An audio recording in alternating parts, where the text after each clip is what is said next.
Gravitas coffers game में आपका स्वागत है। मैं आपका दोस्त और होस्ट मुन्ना। आज हम लोग लेके आए हैं वीडियो 18 जुलाई से लेके 22 जुलाई तक की। देखते हैं कि मार्केट कैसे बिहेव करती है।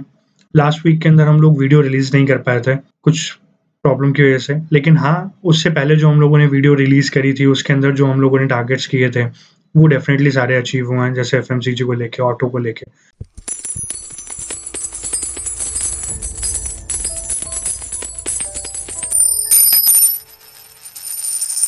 ये निफ्टी का चार्ट है। निफ्टी के चार्ट के अंदर अगर हम लोग देखें, तो निफ्टी ने एक छोटी-सी करेक्शन दी है।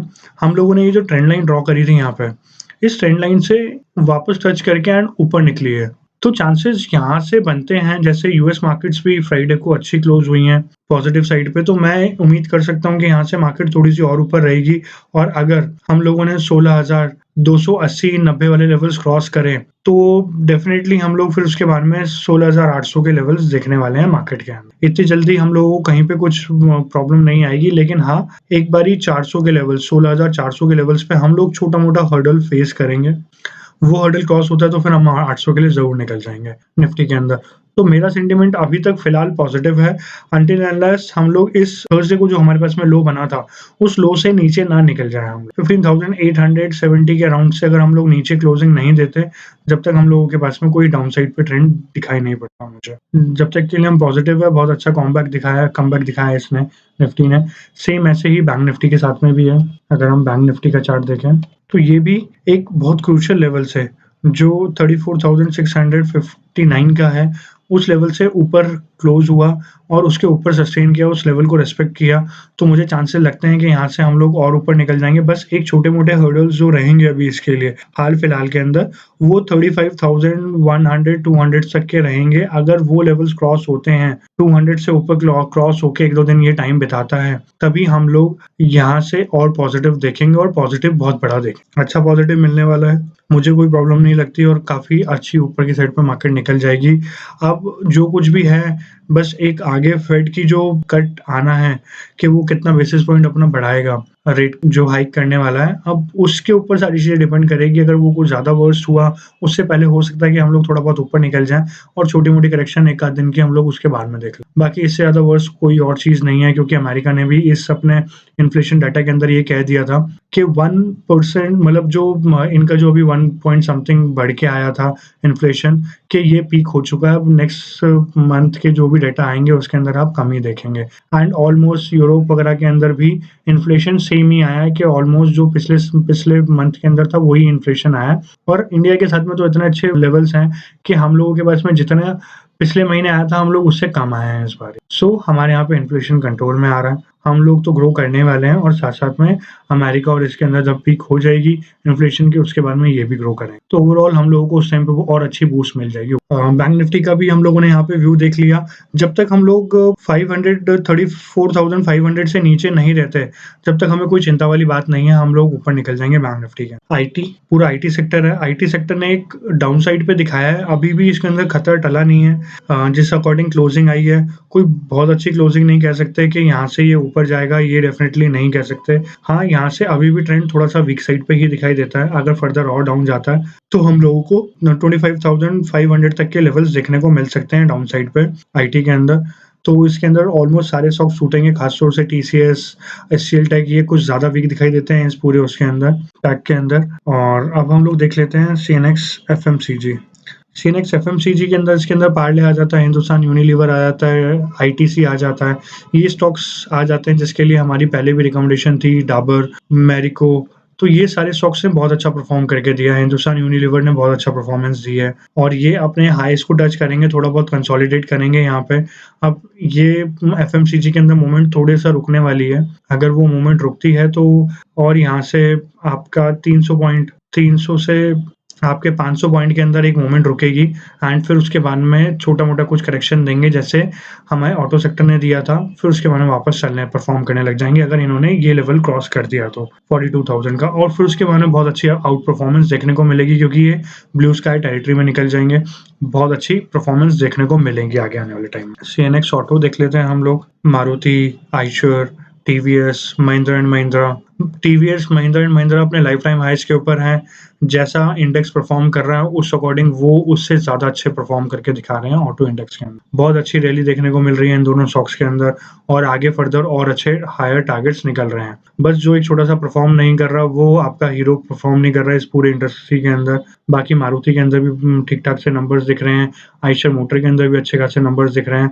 हो सकता है कि आइशर मोटर अपने लाइफ टाइम हाईज़ पे निकल जाए 3200 से ऊपर और आपको बजाज ऑटो के चार्ट्स बहुत अच्छे दिखाई दे रहे हैं। ओवरऑल हीरो मोटोकॉर्प के भी लॉन्ग टर्म के अंदर चार्ट्स बहुत अच्छे दिखाई पड़ते हैं। आप इन स्टॉक्स के अंदर डेफ़िनेटली एंटर करें और आपको बहुत अच्छे रिटर्न्स देखने को मिलेंगे आने वाले टाइम के अंदर। जैसे हम लोगों की रिकमेंडेशन भी है एक लॉन्ग टर्म में और हीरो मोटो पे और बजाज ऑटो पे। इन दोनों के अंदर एक बहुत बड़े लॉन्गर टर्म के पे एक बहुत अच्छा ब्रेकआउट देखने को मिला है। अब हम लोग बात कर लेते हैं गोल्ड। गोल्ड ने एक बहुत बड़ी रैली दिखाई थी। ये वो वाली स्टिक थी जिस टाइम पे हम लोगों ने मार्केट के अंदर देखा कि 5% का इम्पोर्ट टैक्स लगा दिया था गवर्नमेंट ने गोल्ड के ऊपर एंड उसके बाद में उस चीज़ को सस्टेन नहीं किया एंड वापस 2 दिन के अंदर अपने उन्हीं लेवल्स के ऊपर आ गया था गोल्ड, जिस लेवल से चला था। अब गोल्ड के अंदर जो है वो ऑटोमैटिकली वापस और सेलिंग देखने को मिल रही है गोल्ड पे और वो जो सेलिंग है वो उसने पुराने वाले लोज से भी नीचे दिखा दिया। अब पुराने वाले लोज से नीचे जो दिखाई है अब इसके अंदर एक नई ट्रैजेक्टरी खुल जाती है गोल्ड के लिए, जो लेवल रहेगा आपका 49,600 700 से लेके हमारा 50,100 के रेंज के अंदर है। जब तक ये 50,200 से ऊपर नहीं निकलेगा तब तक हम कोई पॉजिटिव मूव नहीं देखेंगे।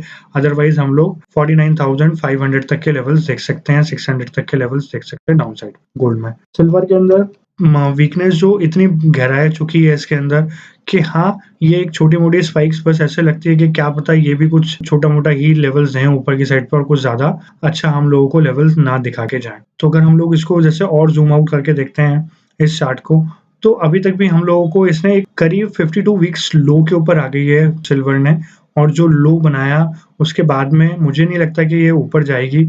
अगर कुछ ऊपर गई तो 56,300 तक के लेवल्स हम लोग देख सकते हैं। अगर वो लेवल देखने के बाद में एक 56,300 से लेके 57,200 ये एक 900 पॉइंट का रेजिस्टेंस लेवल रहेगा इसके लिए। अगर ये लेवल क्रॉस करके ऊपर टिक जाती है तो फिर सिल्वर के अंदर एक पॉजिटिव मूव आ सकती है। अदरवाइज़ मुझे ऐसा कोई पॉजिटिव मूव की कुछ उम्मीद लग नहीं रही है। डाउन साइड पे मुझे सिल्वर दिखती है 52,900 तक ये लेवल बैठेगा एंड इसके बाद में हमारे पास में लेवल बैठेगा 51,200 के लेवल्स। अराउंड इन लेवल्स तक मेरे को चांदी आने वाले टाइम के अंदर दिखाई पड़ती है कि इस लेवल्स तक आ सकती है और ये लेवल्स तो मैं छोटे बता रहा हूँ, अगर ये यहाँ से नीचे निकली तो डेफ़िनेटली इससे भी नीचे और आएँगे, लेकिन हाँ, नेक्स्ट वीक तक के लिए इतना लेवल देखें तो वो बहुत है।